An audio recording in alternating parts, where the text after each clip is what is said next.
In early 2017, I was still driving for Uber. I won't get into the specifics, but this was a very real incident. That night, in the middle of a cold winter, I got a request outside a bar in the suburbs. I was waiting in front of the bar when two young men came out and walked toward the car. Their clothes were quite flashy and didn't suit a pub. One of them wore a shiny leather jacket and expensive-looking jewelry. The other had long hair with empty-looking eyes and an unreadable expression. They got in and sat down in the car. The atmosphere instantly felt cold, much colder than the air outside. The man in the leather jacket gave me the destination address, and we started moving. Most of their conversation was in whispers, but occasionally I could hear a strange giggle. The unusual silence made me nervous. I tried to break the ice. "Excuse me, just wondering. Where are you guys from?" I asked, trying to sound friendly. Suddenly, the atmosphere froze.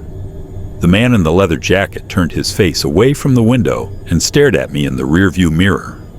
His relaxed expression changed to a tense one. The man in the back also stopped whispering and turned to look at me. "Why are you asking that?" the man in the front asked, his voice low but piercing. I immediately realized my mistake. "Oh no, I was just making conversation," I replied, feeling nervous. "It's none of your business," he said, his tone flat. "You just need to drive." The man in the back chuckled, an unpleasant sound.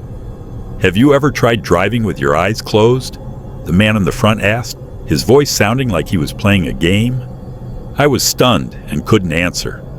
The long-haired man in the back laughed again. "Good one, huh, bro?" he said. I tried not to react, but my throat felt constricted. We stopped at a traffic light. I looked in the mirror and noticed the man in the front was still staring at me. "I can't believe someone is so stupid," he said. "I could drive with my eyes closed." He then reached into his bag. I couldn't see what he was taking out, but my heart was pounding. "I'm not going to shoot you," he said, a grin appearing on his lips. "I will shoot you, but not here." Suddenly, I felt something cold and hard at the back of my head. I didn't need to look to know what it was. I heard a voice whispering in my ear. "If I shoot you now, at this speed, do you think we'll all die too?" I was shocked. The man pressed harder against my head, and I heard a hissing sound behind me, like a snake. I felt cold beads of sweat on my forehead. At that moment, my mind went blank. All the fear, all the anxiety evaporated and was replaced by one thing: the desire to survive. Instantly, I didn't care anymore. I didn't care what would happen. I just stepped on the gas. The car's speed increased, the speedometer needle moving to an unbelievable number. I no longer saw the traffic lights or road signs. I just kept driving. "No," I said in a firm voice. "We'll all die." The man was silent for a few moments, and I could feel the pressure of the gun on my head ease slightly. Then he laughed. It wasn't the same insane laugh as before, but the laugh of someone who was surprised. "Wow," he said. "You've got guts. I guess we won't be shooting you now." We reached the destination, a dark building. I stopped abruptly. They got out and hid the gun. As the car door closed, I saw him give me a very terrifying smile, like he had just won a very fun game. I didn't touch my phone until they disappeared into the darkness. I watched them go, and then I called the police. They came in a few minutes. The police officer was very clever. They asked me to stay at the location, give a detailed description of the men, their car, and the address they were going to. They also asked me to show them the trip route from my app history and asked for dash cam footage if I had it. This dash cam footage was the key evidence. The police could see the two men get into the car, hear some of their conversation, and most importantly, could see the man in the front putting a gun-like object to the back of my head. With this evidence and the trip history, the police were able to easily track down the men's location and arrest them. I could never truly understand why they did it, but at that moment, I realized something was wrong with them. The way they talked, the inappropriate laughter, and their empty eyes all pointed to one thing. They were not in a sober state. I suspect they had just used meth or marijuana. For them, it might not have been about shooting me, but about seeing how far they could control the situation, and I, the poor Uber driver, was the perfect target.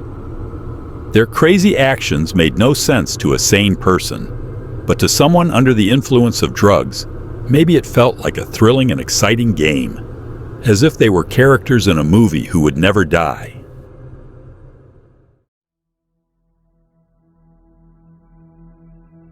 More than a year ago, I picked up the strangest passenger of my short career as an Uber driver. My name is Jake.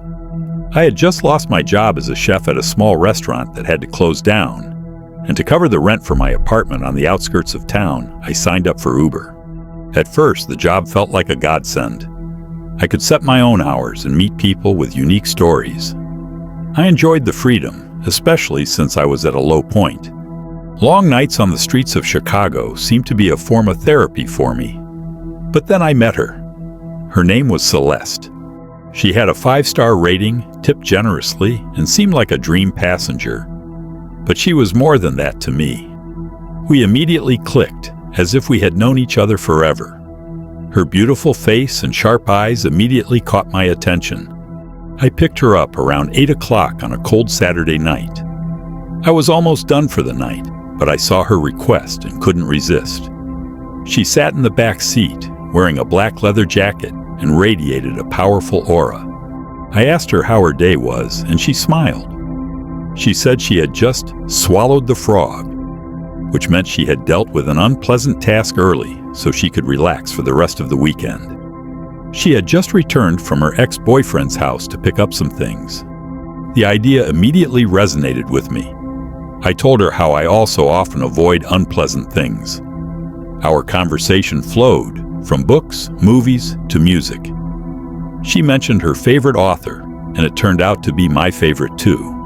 We talked about failed relationships, and she told me how her ex was possessive and manipulative.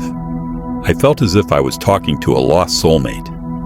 When the ride ended, I felt a strong connection. My stomach was in knots. When I offered to pick her up again, she instead asked, "Why wait?" She tore a sheet of paper from her agenda book, wrote down her number with cherry red lipstick, and handed it to me. I felt like a teenager who had just gotten the number of his dream girl. I was truly on top of the world. I was so excited that I had to restrain myself from messaging her right away. "Chill, Jake. Don't look too desperate," I told myself. I went home, ate a slice of cold pizza, and tried to watch a movie on TV. However, my mind kept drifting back to her. Finally, at 1 a.m., I sent her a short message. "It was great meeting you, Celeste. Coffee this weekend?" Then I fell asleep with a smile on my face. I woke up not to my alarm, but to the intense vibration of my phone on the bedside table. I looked at the screen and saw unknown caller. My heart immediately pounded. Why was Celeste calling from an unknown number when I had her number? Trapped in a state of sleepy confusion, I answered the phone. A man's voice. "Is this Jake?" he asked. He introduced himself as Detective Williams from the Chicago Police Department. He said he knew I was an Uber driver and wanted to meet me at my apartment as soon as possible. My body tensed up. I knew something was wrong. "What's going on?" I asked, my voice shaking. He sighed heavily. "It's about one of your passengers. She's been reported missing. We need your help." "Celeste?" I said without thinking. There was a very long pause. It felt like hours. "I think we really need to talk," he replied, his voice now serious and cold. 2 detectives came the next day. I invited them in and offered coffee, trying to act normal. I explained everything in detail, how the trip was pleasant, how she was going to pick up things from her ex-boyfriend. I even told them about the paper with her phone number. Strangely, they weren't very interested in her ex-boyfriend. They kept asking about the details of the trip. "Did she get back into your car?" Detective Williams asked. "No," I replied. "After I dropped her off, I immediately took another request." "Can you prove it?" "Of course," I said confidently. "I have a dual dash cam. It records the inside and outside of the car. It was the best advice I ever received." I hurried to get the camera. I was sure the footage would clear my name. But as I held it, I realized something. The battery indicator light was off. The battery was dead. I had forgotten to charge it the night before. It felt like a cruel joke of fate. I tried to explain, but they just looked at each other. They took the camera, and within seconds, cold handcuffs were on my wrists. Sitting in that cell was the most terrifying few hours of my life. I imagined the footage was corrupted. I imagined them finding false, incriminating evidence. I saw myself being accused of something I didn't do. Just when I felt I was going crazy with worry, the cell door opened. An officer came in. "There's been a mistake," he said curtly. "You're free." The relief was immense, but my anger towards them was just as strong. They didn't even give me a ride home. Just let me walk out of the police station alone at night. A few days later, I was contacted to testify in court. That's when I finally understood what had happened. Celeste's ex-boyfriend was the one who killed her. He had meticulously framed me. After getting rid of Celeste, he called the police, pretending to be a distraught boyfriend. He fabricated a story about Celeste wanting to get back together with him, then manipulated the security camera footage near his apartment to show Celeste entering an Uber and never leaving. He even faked text messages on Celeste's phone that led to me. He had planned everything perfectly. He had even disposed of Celeste's body in a secluded location. However, all the evidence he manipulated, including the fake text messages and the edited footage, was ultimately used against him. Even though I was cleared, the experience haunts me to this day. Every time I take an Uber request, I can't help but feel a bad premonition. That night, I didn't just pick up an attractive girl. I picked up a problem that almost ruined my life.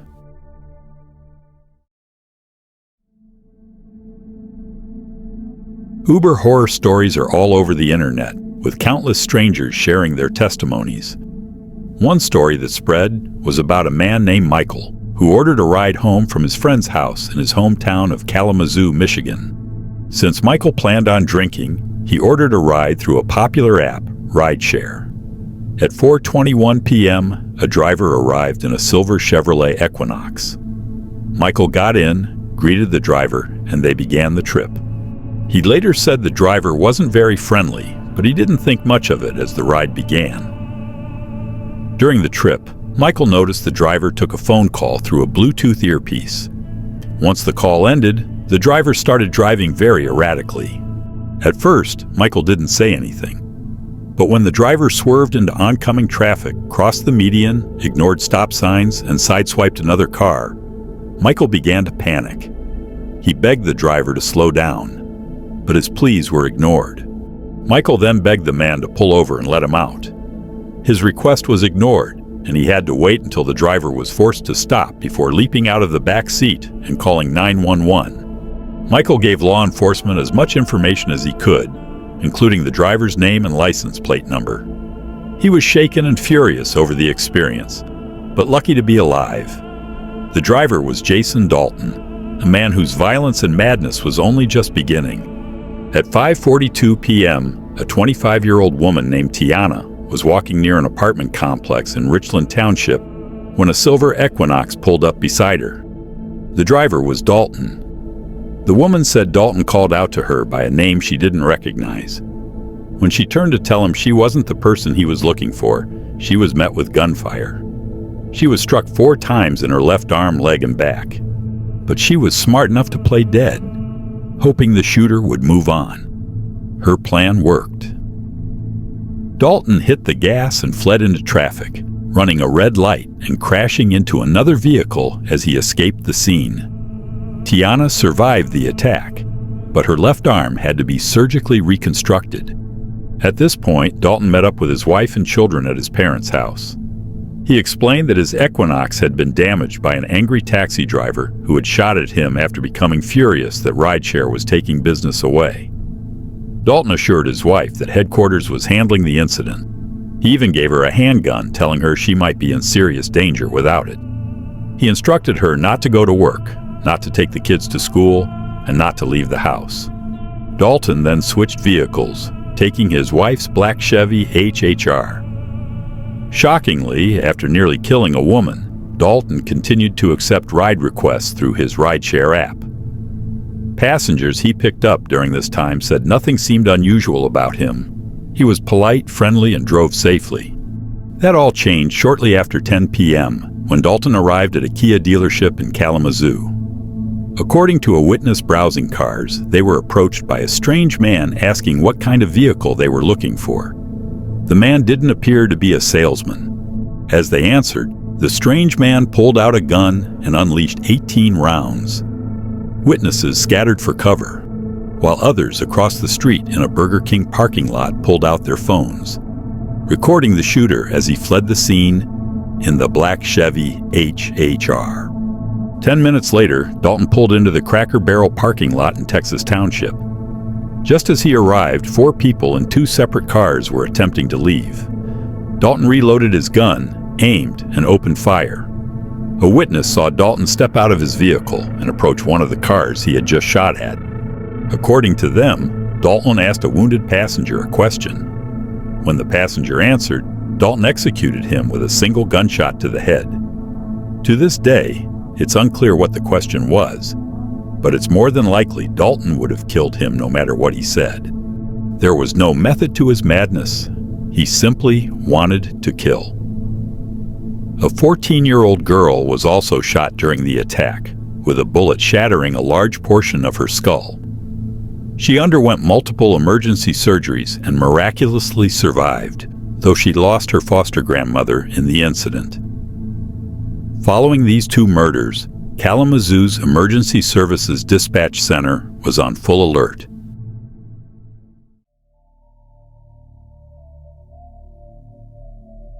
My name is Brian. I've been working as an Uber driver in Phoenix, Arizona for almost 2 years now. I usually take night shifts since traffic is lighter and the fares are often higher. Most of my late-night rides are the same. College kids too lazy to walk, night shift workers heading home, or drunk people leaving bars. But that night was different. Around a little past 11, I got a request from the Walmart on West Glendale Avenue. That spot comes up a lot on my app since many people use it as a pickup point after shopping or just hanging out in the parking lot. As soon as the notification popped up, I hit accept. The fare looked decent, about a 25-minute trip out of town. As usual, I pulled up in front of the Walmart entrance and double-checked the name and license plate on the app. The rider's name was Tyler. Seconds later, a man in a gray hoodie rushed into the back seat. He didn't say a word. I tapped Start Trip and followed the GPS. The ride should have been simple, but from the start, something felt off. Through the rearview mirror, I noticed my passenger was restless. He sat hunched over, his eyes darting around constantly. Sometimes he looked side to side, sometimes out the back window. I'd driven drunk or paranoid riders before, but this felt different. A few minutes later, I realized a black sedan had been trailing me. The distance never changed, close enough to keep up, but not tailgating. Every turn I made, it made. Every red light I stopped at, it stopped right behind me. I tried to ignore it, but then something made my stomach drop. My passenger reached into his pocket, and I caught a glimpse of metal. He had a gun. He wasn't pointing it at me, just resting it on his lap with both hands covering it. My palms immediately started sweating. I knew Uber had an emergency 911 assistance button in the app, but my phone was mounted on the dashboard with GPS running. I didn't dare touch it. One wrong move could make him suspicious. So I just kept driving as if nothing was wrong. No sudden acceleration, no slowing down. Just praying the ride would end soon. The GPS showed 10 minutes left, but it felt like time had stopped. My mind kept racing through the possibilities. If the car behind us was the police, I could be mistaken as part of it. If it was someone after him, they could start shooting at my car. There was no way out. When we were just a few blocks from the destination, my passenger tapped the back of my seat once. It was a signal to pull over. I did exactly as told. He jumped out quickly, slipped the gun back into his pocket, and rushed toward a narrow alley. He didn't even shut the door properly. In the mirror, I watched him vanish behind a building. The black sedan stayed behind me. Then it slowed, pausing at the intersection, before both men inside glanced toward the alley and turned in the same direction. I immediately reached back and slammed the rear door shut, then hit the gas. I didn't care where I was going. I just needed to get as far away as possible. My hands were shaking on the wheel. My chest felt like it was caving in. I couldn't even breathe right. I kept driving until I was back in a crowded part of the city. I finally pulled into a brightly lit Shell gas station just to calm down. I sat there for almost 10 minutes before I could steady myself. I turned off the Uber app, didn't take any more rides that night, and went home early. The next morning, I almost couldn't believe what I saw on the local news. There had been a shooting near the same area, just a few blocks from the Walmart where I'd picked up my rider. Police reported it was linked to a drug deal. They also mentioned witnesses who saw a man in a gray hoodie running from the scene before the shootout. That's when it hit me. I had unknowingly given that same man a ride. And I realized if I had dropped him off even 5 minutes later, I might have been caught right in the middle of the gunfight. Since that night, I've never accepted another Walmart pickup after 10 p.m., no matter how good the fare looks. The risk just isn't worth it.